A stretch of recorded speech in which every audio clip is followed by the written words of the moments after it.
हुए हैं। समीर, पहले तो इस बारे में जानना चाहेंगे कि इस वक्त राहुल गांधी कहां पर है। उनकी जम्मू भारत जोड़ो यात्रा का चौथा दिन है, उनके लोकेशन के हवाले से हमें जानकारी दें।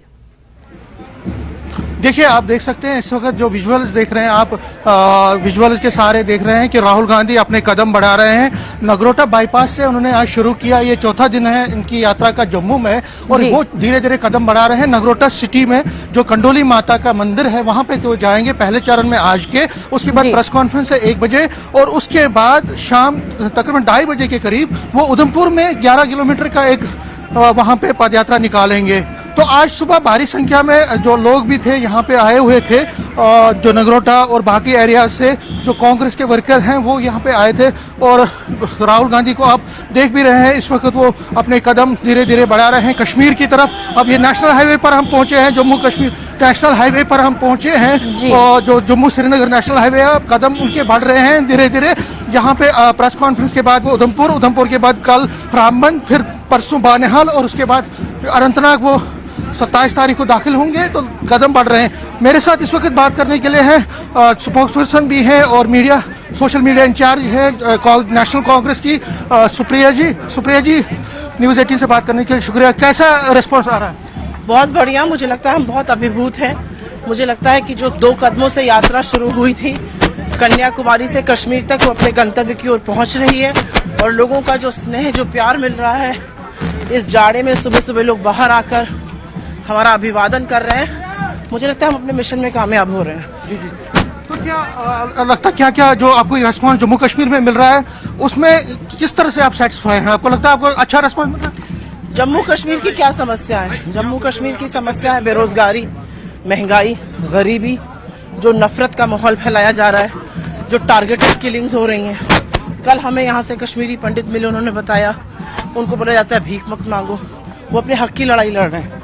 ये हर तबके के साथ है, और उन्हीं की आवाज को बुलंद करके आगे पहुंचाना हमारा लक्ष्य है, हमारा काम है। तो आप यहाँ पे जम्मू कश्मीर में, क्योंकि हालात भी अलग हैं, यहाँ इलेक्शंस नहीं हुए हैं, 370 कल राहुल जी ने स्टेटहुड की बात की, क्या आपको लगता है स्टेटहुड और 370 पर आप क्या कहें? मुझे लगता है 370 पे CWC ने अपनी पोजीशन बिल्कुल क्लियर करी हुई है, उस पर मैं कुछ नहीं कहना चाहूंगी। लेकिन जहाँ तक चुनाव की बात है और जहां तक स्टेटहुड की बात है, हम पूरा समर्थन करते हैं अर्ली इलेक्शंस का। लोगों को ये हक होना चाहिए कि वो डिसाइड करें, उनकी चुने हुए हुक्मरान होने चाहिए। और जो आपने दूसरी बात कही, फुल स्टेटहुड का हम समर्थन करते हैं। आप किसी राज्य को डिसमेंबर नहीं कर सकते जैसे जम्मू कश्मीर को करने की कोशिश की गई थी। आपने लद्दाख के साथ भी किया। लद्दाख काउंसिल ने पारित किया है कि वो अलग नहीं होना चाहते हैं, वो साथ में रहना चाहते हैं। एक चीज यहाँ पे कहना चाहता हूँ कि जो आपने टारगेट किलिंग का सिलसिला कश्मीर में देखा वो चल रहा है, आपको लगता है कि ये एक बड़ा कंसर्न है और गवर्नमेंट को इस पर ज्यादा ध्यान, क्योंकि अब ये राजौरी में, जम्मू में भी फैला हुआ? ऐसा है कि जिन कश्मीरी पंडितों के पीड़ा और उनके पेन और उनकी वेदना को लेकर आपने गंदी सियासत करी, जब उनकी टारगेटिंग किलिंग हो रही है, चाहे मिस बाला हो, चाहे राहुल भट्ट हो, ऐसे तमाम 29 से 30 वाकये सामने आए हैं जहां पर टारगेटेड किलिंग हुई है कश्मीरी पंडितों की, नॉन लोकल लेबर की, नॉन मुस्लिम्स की। इसके बारे में आपको क्या कहना है? मुझे लगता है सरकार को जवाब देना पड़ेगा।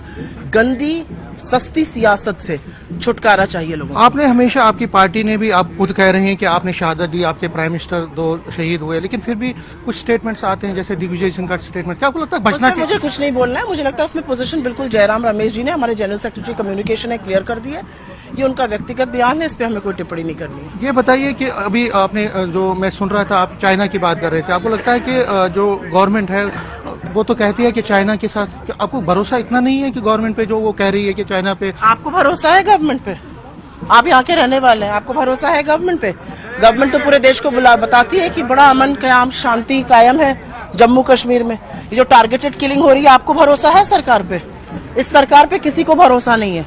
ये सरकार कोई डेटा नहीं देती है, न गरीबी का, न बेरोजगारी का, न महंगाई का। ये सरकार जब इनसे सवाल पूछो तो कहते हैं हम लहसुन प्याज नहीं खाते हैं।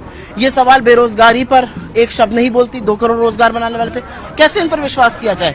हमारे 20 जाबाजों की शहादत के बाद चाइना को सबसे बड़ा ट्रेडिंग पार्टनर बनाया। नवंबर के महीने में दौड़े दौड़े लपके शी जिनपिंग से मिलने गए। मैं पूछना चाहती हूँ, उन जाबाजों की शहादत का ये परिणाम है?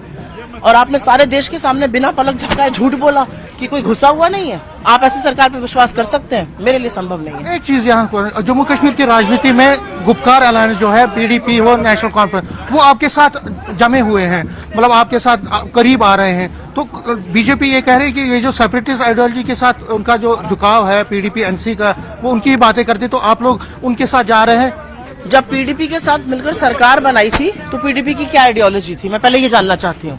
बीजेपी ये कह रही है करके अब सवाल नहीं हो सकते। अब सवाल ये होंगे, आप 8.5 साल से सत्ता में हैं, आपने क्या किया महंगाई के लिए? बिल्कुल क्या किया समीर, कई तरह के सवाल जो है इस बात पर उठते हैं कि जब बीजेपी बात करती है कि क्यों पीडीपी और नेशनल कॉन्फ्रेंस कांग्रेस के सपोर्ट में आती है, तब बीजेपी पर भी सवाल उठते हैं। बहरहाल राहुल गांधी नेशनल हाईवे पर पहुंच गए हैं, धीरे धीरे कदम आगे कश्मीर की तरफ बढ़ रहे हैं। मजीद आगे भी आपसे जानकारी लेते रहेंगे। फिलहाल समीर, बेहद शुक्रिया।